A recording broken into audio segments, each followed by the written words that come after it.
Right, hi there. Thanks for coming, everybody. Just to say about the Ruby Ireland site while you're all here, if anybody wants to write anything for it, then please do and make a pull request, and we'll put it up there about anything really.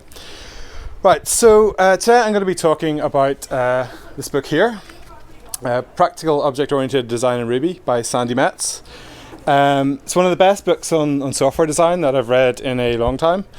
And I want to kind of just share some parts of it that I really liked and hopefully get you interested in reading the book yourselves. You can see it's not actually a big, thick book. It's actually really quite packed with practical advice. And I'd recommend it to anybody, basically of any level. I think you get something out of it. So I'm going to pull some quotes out of the book to talk about, and then I'm going to go over some of the practical recommendations. And then, so you'll hopefully get something out of just me yammering on today, and also be interested in going and getting the book. So I kind of agree with this, that we're pretty lucky to be developers. We get to pretty well paid, we get to work on interesting stuff, we make things that matter, we generally have fun doing it, and if we want to change jobs, then it's pretty, there's good jobs out there. But sometimes working on apps stops being fun. And this generally happens when it gets hard to change things, to change the code. And adding new features or fixing bugs starts to become a bit of a chore. I'm sure this has happened to everybody. And you start, blaming Rails or thinking about a big rewrite or thinking about changing to Clojure or Node or something. And really, it's not really solving the underlying problem of figuring out why your app got into such a state that actually it stopped being fun to work on and you stopped being able to change it easily. So why does change become hard is one of the main kind of themes in the book. And it becomes hard, Sandi's thesis is basically it becomes hard because object-oriented apps, which is what we're talking about here, they work by objects sending messages to each other. And for an object to send a message somewhere, it has to know where to send it, the route to send it through. And this creates dependencies, and the more dependencies you have, the harder it gets to create the code, because for every dependency you have to think, not just if you want to change that piece of code, you've also got to think about the other side of the dependency. Does that have to change too? And so for every one object, you've got to think of the other object that it depends on. I kind of like to think about this as when you're trying to go organize a bunch of people to go to a restaurant. If there's 2 of you, it's really easy to pick a restaurant. If there's 4 of you, it's still maybe okay. When it gets to 6 or 8 people or 7 people or 10 people or 15 people, it gets really hard to do. And it just helps me it's a bit of a bad analogy, but it kind of helps me think about it. So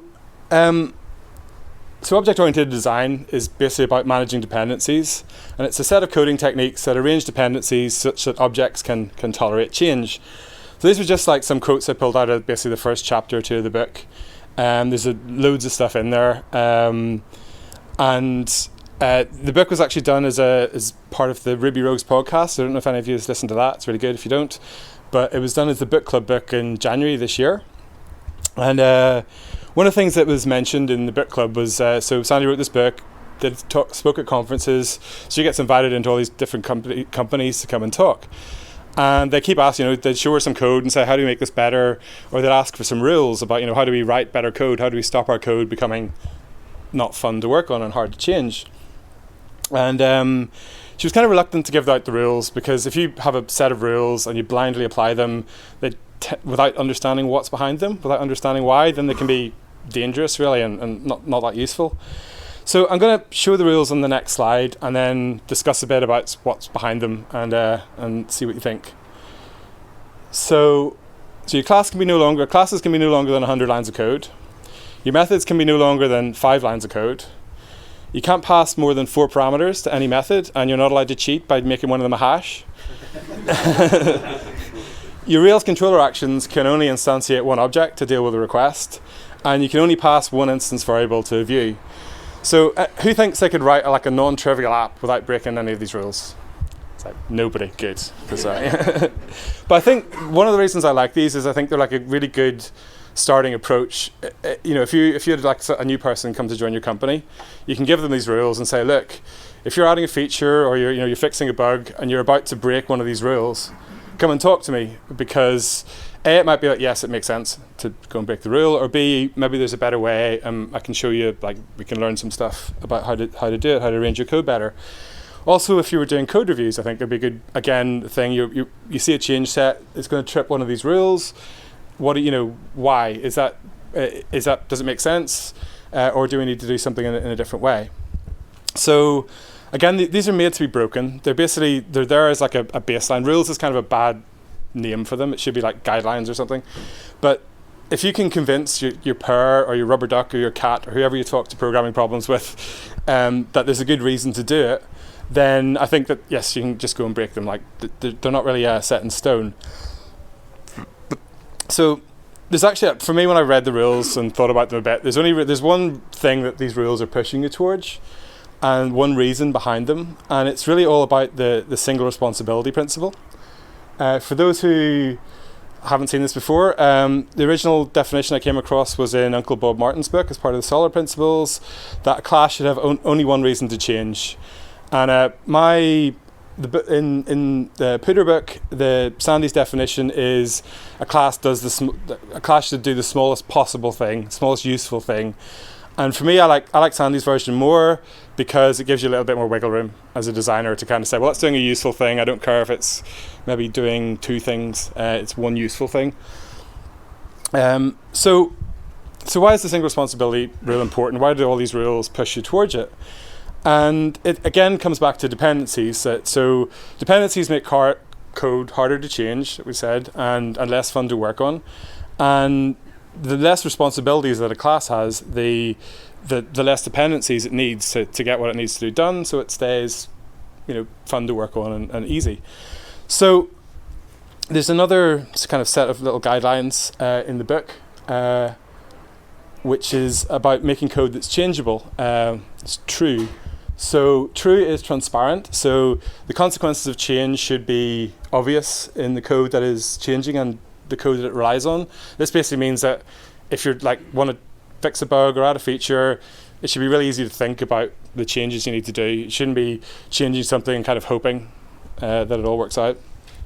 It should be reasonable.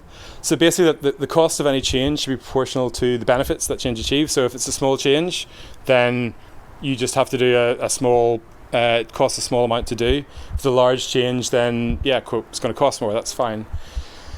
It should be usable, so you should be able to take your existing code and use it somewhere else unexpectedly. And it should be exemplary, and this is kind of an interesting one to me, in that when you write a bunch of code, or when you've got some code and you're changing it, you're adding a new feature, fixing a bug, and there's some existing code that's fairly similar, you tend to kind of copy that, or not copy it, but use that as your reference point. So you really want to make the code that you commit into your source control eventually a good example for somebody who's coming along, maybe they've left skills, or it's just you in 6 months' time. You should be able to not have to think as much as you did the first time. So when you look back at these rules in the light of that, all the apps that I work on, Kero is a property portal. It's like 10 years old this year, and the Rails part of it's like 8 years old.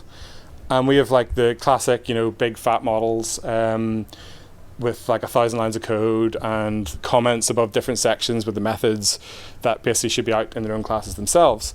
So if you have, we had that in Kero, and we kind of learned a bit when we were writing locale, and we started pulling stuff out a lot more into smaller classes and making it all work, and that definitely helped. And locale is much easier to work on, the tests are much faster, and it's easier to change, and it's still more fun to work on.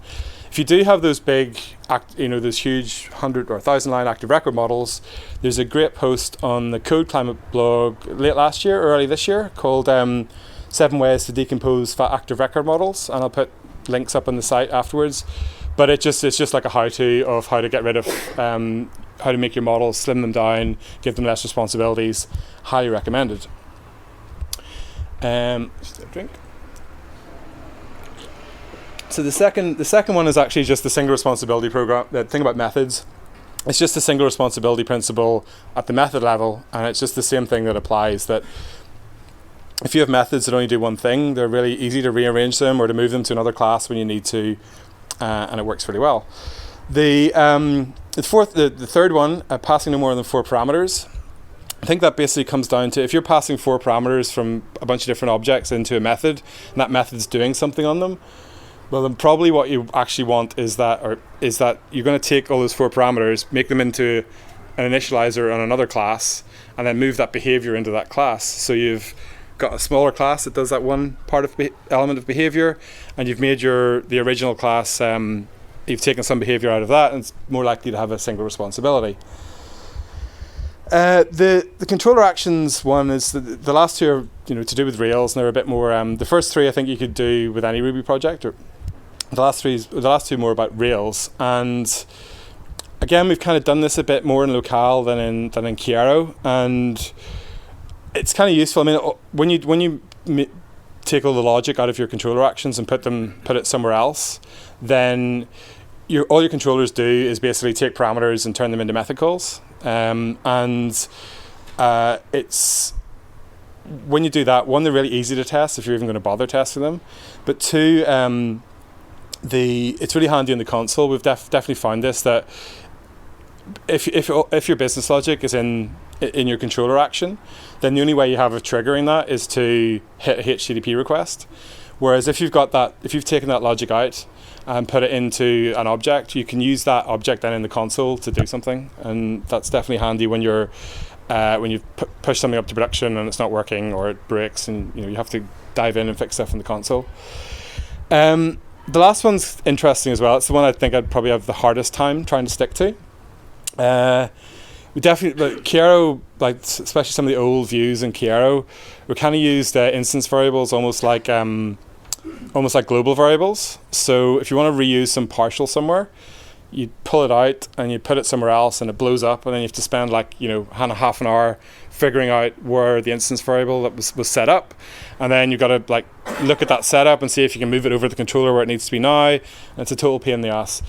So what we eventually started doing, it's actually on that 7 ways to decompose active record models, there's number 5 is a thing called view objects, where basically you take a bunch of the logic that maybe lived in your model and into your helpers and all that, and you put them into a separate object that your views call. And it's a bit more work, but actually when we've done it, and we still do it in locale, we call them presenters. That's a bit of an overloaded term, but it's really handy. Your templates become a lot more easy to work with, easy to change, easy to reuse. So it's pretty cool. So I came across these rules earlier this year or late last year, so I've kind of been trying to keep them, or at least keep them in the back of my mind. And I definitely think there's use to, as long as you understand what's behind them, they're useful. So I'll be interested to know, if any of you are kind of inspired to try and at least program to this, use these as a set of guidelines for a while, to see what you think in a month's time, and also in a year's time. Has it helped made your code any better, any easier to change, any more fun to work on? Right, so that stuff actually isn't in the book. That was on the podcast and the mailing list. So to go back to the book and talk a little bit about definitions of design. So Sandi's definition of design is just the arrangement of the code. It's just the way it's arranged. So anytime you write any code, you're being a designer because you're deciding how it's arranged. We have a bunch of principles like the SRP, single responsibility I mentioned, and all the other solid ones, and loftometer and all that kind of stuff. We have patterns we can use to arrange our code. But really one of the things we want to do with design is one is to reduce the cost of change, to keep ourselves, so that we can have fun working on the code. If we're working in a startup, that we can change with the market easily as we learn more of the market. If we're doing client work, that we can change the code easily when the client changes their mind. And also to defer decisions, which is the kind of thing, when you talk about all these having this nice code and keeping to those rules, there's definitely times when you don't want to do it, when it actually makes more sense to break the rules. And you're doing design to your code should never prevent you from actually delivering a feature where that needs to be, there's no point having a really well designed feature tomorrow if that needs to be released today. But knowing how good design works allows you to break the rules and allows you to defer those decisions. And so one of the nice things I like in the book, I'm going to say this a lot probably, is that you always know more in the future than you know now. So ask yourself, what's the future cost of doing nothing today? So if there's a bit of code and you know it's ugly and you know you're going to have to change it, but you're not sure how or why yet, then maybe leave it. Maybe just leave it until later, because future you is going to know more. And have a better, maybe know more about the requirements, know more about writing software, all that stuff. So the flip side to that is if that code is going to be used as an example, if people are going to build on top of it, then maybe now is the right time, even though you don't have that perfect information. So you can look at the true rules that I mentioned earlier, and you can weigh stuff up against that, against the consequences and costs. And like the more you learn how to write software, the better you get at that, I think. And yeah, so if you should never be sat there trying to gold plate the plumbing instead of just shipping something. But if you do things well, if you do understand how to arrange the code so it's changeable, then that makes it easier to add features further down the line, and that's it's a good thing and a good use of your time. So the last bit in this is the metric at the bottom is that what Sandi calls the ultimate software metric. Now it's probably hard to read, or one it's hard to calculate, but it's the cost per feature over the time interval that matters. So this is really just getting back to that thing of maybe shipping something crap today because it matters today, and it's okay to pay the technical debt for that. And it's the time interval that matters that's important. If you're working in a startup and you just want to see if people are going to buy something, then don't over design it. Just put it out there, get it up there. If it's useful, if it does meet your metric, if it increases the metric you want to increase, then yeah, go back and make it work better. But you don't have to do that up front. Right. So to get back to dependencies, I'm kind of going through the chapters here, and I'm kind of skipping over lots of stuff that's good in the book, and just picking out bits and pieces that I really liked. So again, getting back, we said dependencies are kind of the thing that makes software hard to change, the thing that we're trying to avoid. So how do we know what dependencies are? So this is kind of a list for that, which is pretty good. So when a class knows the name of another class, like this happens in Rails all the time, knows the name of a message it intends to send to someone other than self, so to send to another object, when it knows the arguments a message requires, and when it knows the order of those arguments. So if you've got any of that, you've got some kind of dependency. And you can't, obviously, if you make objects with single responsibilities, they have to collaborate with other objects to get things done and get the work of the application done. So you can't eliminate all the dependencies, but really you want to get rid of as many ones as you can, all the unnecessary ones, and just leave the ones that you need to get whatever the work done is. The dependencies chapter in the book has a bunch of really good techniques for either breaking or minimizing the cost of all these dependencies, so that if you got to have it, what's the best way of arranging the code so that if you have to change that in the future, it's easy and it's handy. So again, that's one of the reasons I'd recommend reading that chapter of the book. Actually, the second one here is a special case almost of the law of Demeter. So if you know, it's not that it's bad enough, but if you know the name of another message, of a method on another object, if you also chain that, so whatever that returns, you call a method in that, whatever that returns, you call a method of that. It's the law of Demeter. That's bad, because not only are you giving yourself dependencies on all those names, it's also you're giving yourself a dependency that all those objects are arranged in that structure. And that kind of code is always really hard to change and to rearrange. So the next major kind of theme in the book is interfaces, and I like this bit here. When we think of code, well, when I think of code anyway, I tend to think of the classes that you've written in your text editor that you commit into source control. And you think of those classes, and that's the code, and it is the code. But actually, your real live living application is all those objects that are created in memory from those classes and the messages they send between them. And those messages are what interfaces are made up of. And this is really like a whirlwind tour of a really important part of the book. I have to skip some stuff out, but there's some really good stuff about interfaces in that. So the public interfaces of a class, this is like a list of stuff that they do. There's also stuff from private interfaces and some more stuff about public interfaces I'm not going to talk about too much, but it's the face that the objects present to the world. It's kind of what you think of when you're like thinking through how I'm going to solve some problem. It's like, oh yeah, I'm going to call that method and that object. That should be part of its public interface. And finding good public interfaces is kind of like the hardest job that we do, I think, as programmers. This is why we need to refactor stuff and change stuff around, because the public interface we start with never quite matches what we really need. And there's actually kind of a surprising part in the book that I didn't, I thought I did, I don't know who remembers UML, but she recommends drawing sequence diagrams. And I was like, what? UML? Are you joking? But actually, I've used this a couple of times to find, just when you're struggling and you know, it's not even that you don't know what code to write, but even writing a spike won't help. It's like you're not trying to experiment with something and learn something. You're just trying to figure out how some interaction that isn't just like standard Rails stuff is going to work. And there's actually a tool called PlantUML. I'll put a link to that up as well, which lets you create these sequence diagrams from text files. So it's pretty handy for playing around with these objects, just like, I think this might work. Instead of having to write all that code and even tests and try it out, it's like a sketch thing you can do. You can do it on a whiteboard as well, obviously.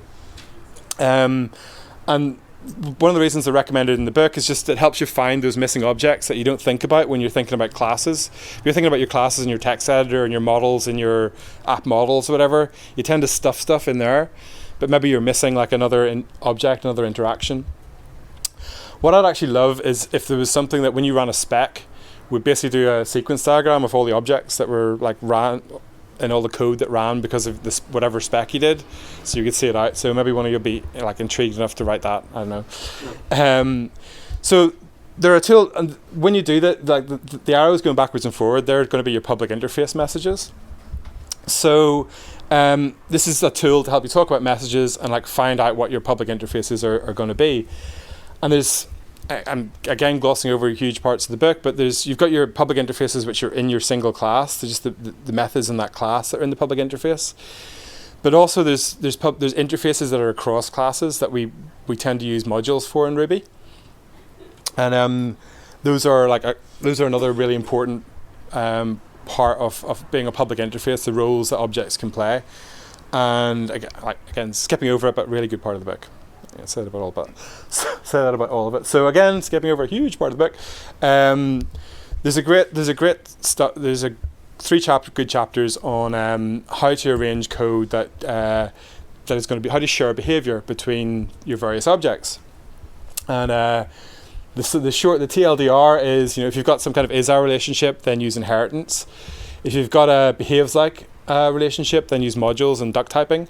And if you've got contains-a, then use composition. And again, real good how-to, practical advice on when to use what. One of the favourite kind of highlights that for me was it's just a sentence in the book that says basically inheritance is just arranging your code so you get automatic method delegation. So your superclasses get called automatically. That's all it is. It's nothing hugely special. The problem with the general rule you're told about object-oriented design in a lot of different places is always favour composition over inheritance when you can. And the reason for that basically is when you've got an inheritance hierarchy, then every superclass is a dependency, and we're trying to minimize dependencies because we want to keep our code changeable and keep being able to have fun. So if you don't need inheritance, if you don't have something that's not a good fit for it, then you should try and use composition instead. So coming back to the true principles, inheritance is pretty good at the R, U, and E. It's it can be sometimes not that transparent because you've got these magic delegation up the superclass hierarchy. It can be reasonable in that if you've got something that's really suited to inheritance and you need to make a small change, then you just change this thing in the superclass and it just cascades, all the behavior cascades down. It's really easy to reuse the superclass behavior because you just create a subclass and you get all that stuff for free, and it's really if you need to figure out how to make a new subclass, you've got all the other ones that you can look at. so that works when you've got something that fits into an inheritance hierarchy. When you don't, then actually all that stuff gets turned around and it becomes a pain in the arse. Because if you want to change, if you want to make a change that only applies to some, this class over here and this class here and that class there, if you've got an inheritance hierarchy, then that suddenly becomes a big problem.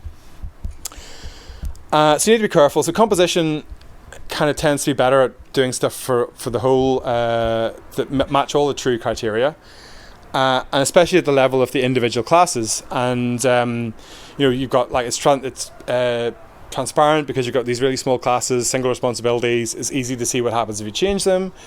It's reasonable because again, small classes, easy to make changes. You can use them because you can build them up. You can compose them together, so you can use them quite easily, and they're a good example of writing small little single responsibility classes. As you decompose stuff, though, it becomes harder to see the overall picture, and that's where things like tests and sequence diagrams become more important. So the last chapter in the book is about testing, and it's awesome. I think you could do like an entire presentation just based on that chapter. So I'm going to skip over huge parts of the book and do a little, give a little test of it. So why test? I don't know. So I know some people test, some people don't. Some people are trying to get into it and having problems. And there's a lot of really good practical advice on how to avoid the common problems you make when you're learning to test in the book.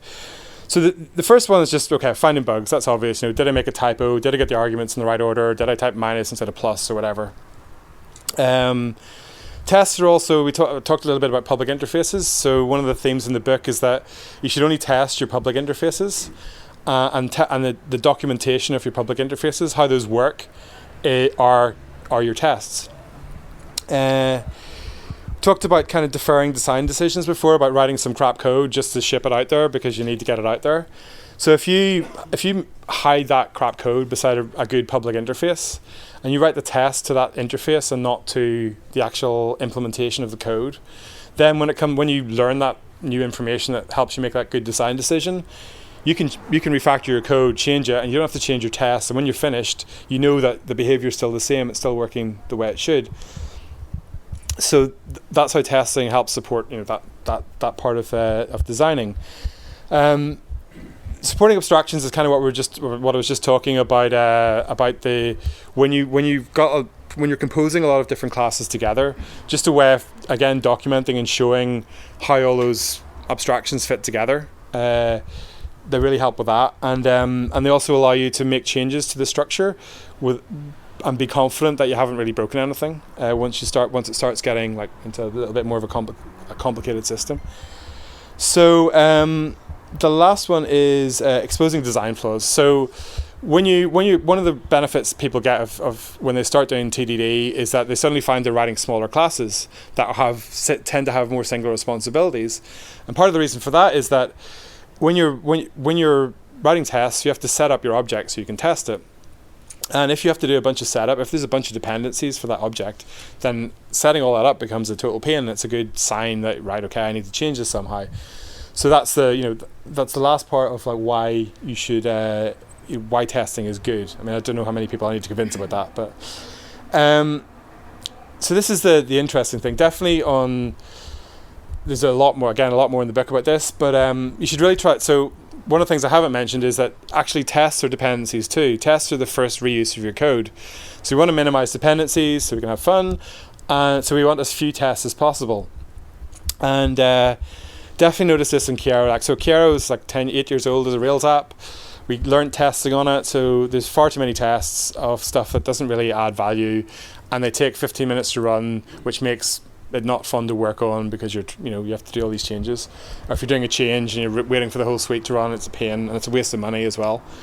Locale is a bit better. We did some less testing on that, but more focused testing, and it still takes 3 minutes for a full test run, but it works pretty well. It's nice and focused and easy to work on. And I've been working on a friend's project, and I've kind of written even less tests.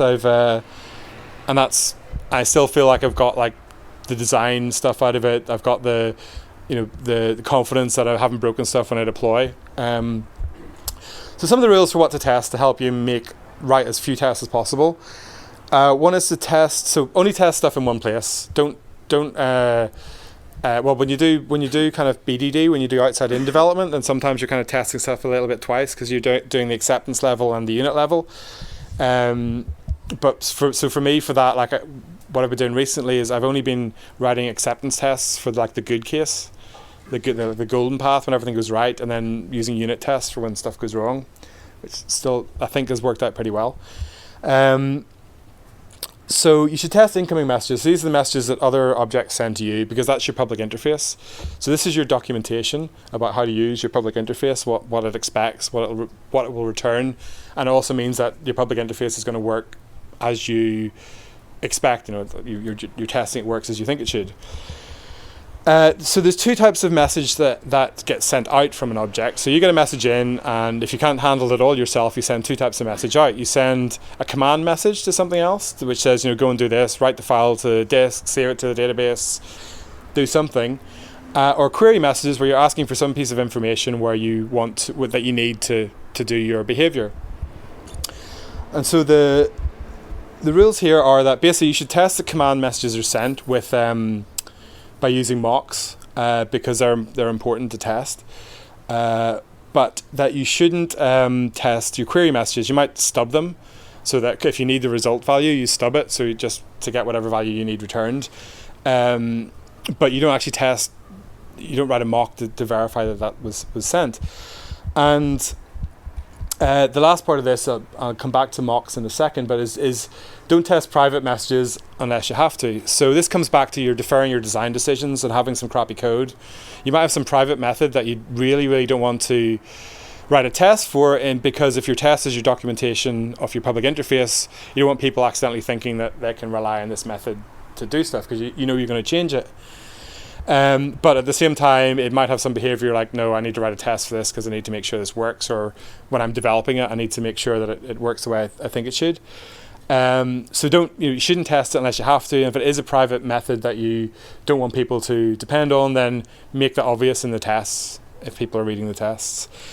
One of the great tips in the book is about, for those of us who have written tests with mocks, what happens that turns it against them at some point is, so you've written a test that method foo is sent to something. So you've got a method called print. You've got another object which is a method called print, and somewhere down the line you change that method called print to the method called output. But because your test was doing a mock, was all it was expecting was that the original object was sending this print method, your test still pass. And but then when you go and fire the code up to production, it all falls over because it's expecting it's sent the wrong method. So there's a great bit in the book about using shared tests to get around that, and actually testing your test doubles and testing your mocks, which is a bit weird. But I was like, oh, okay, this actually makes a lot of sense. So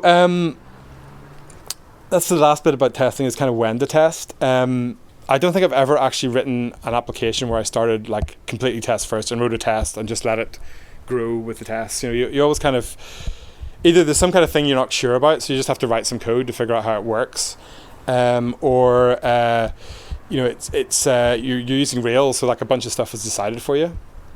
So it's kind of hard to decide, I think, what to test when you're starting, and like I said, we did too much in Chiaro. So basically, I think if you need to figure out something, sometimes it's good to write tests. Sometimes it's good just to write some code that you're going to throw away. But when you start writing when you start putting something into production code, then start with tests, especially if you know, okay, I figured out how this is going to work, so I kind of know how this is going to, the first test that I'm going to write.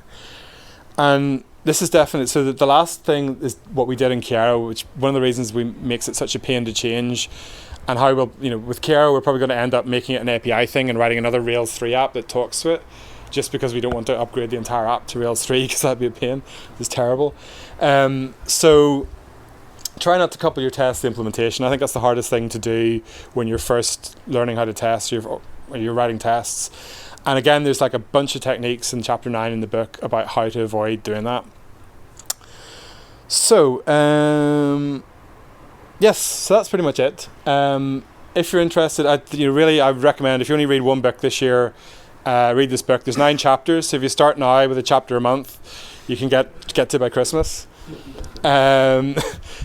So Sandi was speaking at a conference my colleagues organising called La Conf in Paris next month, It's got features 3-course meals every night, wine tasting, and some really awesome Rubyists and various people. So if you're interested in going, there's a 20. If that's the URL, is a 20% discount code for Ruby Ireland. Thank you very much, Intercom, for hosting and having the beers. And yeah, we're not allowed to leave until somebody agrees to work for Intercom because they're hiring. Thank you very much. Any questions?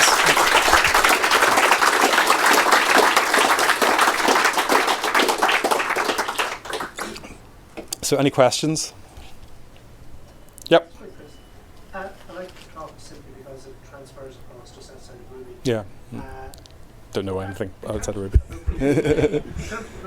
Yeah. Would you recommend it as a book about software development? Yes. So I was listening to the podcast a bit on the way down, and one of the things that Josh Schuster said, who's been around Rails for a long time, is that essentially it's a really good book, a practical book on object-oriented design in any language. And it just happens that Ruby's really handy for writing OO stuff. But it covers, like, all the stuff that's covered in it is the stuff that's going to apply in any OO system. You know, minimizing your dependencies, all that kind of stuff. So yeah, highly recommended. It is a thin book, but it's really packed full of really just practical stuff for any level of person. Yeah. Anybody else? Can you have too many objects if you keep breaking stuff up? And well, so that where it gets harder to understand. you go, whoa. I guess that that's it's really more about the interfaces then. Like, so the question is, remember this? The question is, can you have too many objects? Probably, but this is where your skill or your experience as a designer comes. Like, if you have too many objects, it's probably not that you have too many objects. It's just you can't see how all those things are related together. So if you've got a big, massive 300 classes in a directory, you're going to be like, where do I start? So that's maybe okay. You need to break stuff down, pull stuff out into different gems, maybe, or that kind of thing. But that's about if any of those objects can talk to each other, then it's a big ball of mud and it's a pain. But if you minimize the dependencies, you minimize the number of ways that those objects can interact with each other, then you should be able to follow like a thread down one part of the system without having to understand the whole system or all the rest of it. So yep. Yeah. How does it what does it give advice on Ruby's functional aspects of it? Because you use these kind of mapping. Okay, so the question is what with Ruby has a bunch of functional stuff in it. What does it say about that? Not a lot, to be honest. It really, I mean, that's a really interesting topic. I think one of the things I want to kind of play with this year is writing classes but making them immutable. So how does that work? And yeah, well, I guess Ruby's functional stuff is it's kind of that's in the method level almost. I don't know. It doesn't say anything about that as the answer to your question really, but that's an interesting question and topic, I think. Anybody else? Yep. Kind of related to the too many classes, yep. Too many objects. What I have a real difficulty with is the 5 lines of code. Okay, so 5 lines of code per method. So that'd be the hardest rule for you to yeah. I've seen code which follows that. Yeah. And trying to, there's so many different classes involved. Trying to see a meaningful chunk of functionality. Right. You're navigating your way through. The sequence diagram would be insane. Yeah. So that's I mean, I've seen code like that as well, where it's I've also heard OO design described as basically you try and just nobody wants responsibility for anything. You just hand it off to other objects until somebody's like, oh, okay, that's my job. But it's that's so. You wonder then where the functionality, was that decomposed correctly, or what? Yeah. Yeah, I mean, so I think the 5-line thing is just when you're coming to refactor stuff, it's easier to refactor a small method, again, single responsibility, because it probably depends on less instance variables, that kind of thing. And also for me, it's just one of the things I like is just writing, if you've got a method that's essentially procedural, you break it up into smaller methods with good names and you just give it line after line and you're like, oh, so when you come back in 6 months' time, you're like, what does that do? It's like, it does that. All right, I remember now. So, but yeah, I don't think there's no silver bullet. There's no way you're ever going to be I think have the best code that's easy to understand for a complete beginner and also really, really flexible. But in general, flexibility is better over the long run than it being a little bit harder to understand at the start, as a general rule. So, was somebody else have a question? Yep. Yeah, one thing you touched upon earlier was the law of the meter or Yeah. gender or whatever way. I don't know. Yeah, no idea how to pronounce that. Does she give any practical advice on How to break it? Big call changes. I'm trying to remember. There's some advice about it, because there's advice on how to avoid that particular dependency. Right. There's definitely some stuff about it, and again, a lot of the stuff in the book is just kind of like, blah blah blah, this is the best way to do it. There'll be times when you just can't do it, or you're just like, actually it's more painful to do this than just to leave whatever it is that it is. So yeah, and yep. I've just heard a few people complaining that Wales doesn't follow Yeah, so the question is, people do say, and it's kind of true, that Rails doesn't follow a lot of the OO principles. So I can't remember where I was reading this, and it's like, within Rails doesn't, there's a lot of stuff that Rails, once you get over a certain level of complexity, so Rails gives you a bunch of conventions which are great, and then once you get over a certain level of complexity, you're on your own, and people just keep stuffing stuff into models, and eventually you end up with a ball of mud. So Rails doesn't stop you using all the things that are talked about in the book. It just doesn't make you do it the way it makes you do a bunch of other stuff, I think. There are people, so the book's discussed in the Ruby Rogues podcast. The Ruby Rogues podcast has a mailing list associated with it called Ruby Party, and it's like $10 a year if you want to join it. But there's some really, really smart people who discuss stuff on that list. So there's a big, huge email chain between DHH and a few other people who really come from that, like Rails isn't OO view. A pretty reasonable discussion, like not too much of a slangy match. I think because it's a paid for mailing list, it's not actually, you don't tend to get a lot of the same stuff you get on like, say, I haven't read the Rails list in years, but that kind of internet nastiness. So there's a couple of books and other books. There's like Objects on Rails, and one by Giles Boca, I can't remember the name of it, that talk about Rails and OO, and it's by design. If you listen to DHH talk about why Rails is the way it is, the reason why helpers are just these methods that are included in the global namespace is because that's what he liked from PHP, that it was just methods you could call whenever you needed them in your views.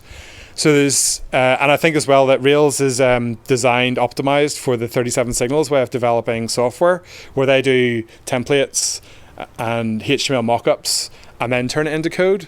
Whereas if you're coming from, say, a more agile background or lean background, where you're just like throwing stuff out and you're like seeing what works and what doesn't work and you're navigating through, it's maybe not quite as good a fit for that, unless you really, really work hard to keep your code changeable. So, yeah, probably way too much of an answer, but yeah. Anybody else? Everybody wants beer? No. Yeah. One last question. Yeah, okay. On the mocking, can you, if you mock out too much stuff, you then end up with, whoa. Well, that's, so if you're mocking out too much stuff, then you've got too many dependencies. Yeah. So you need to figure that out. Good answer. Yeah. All right, thank you very much.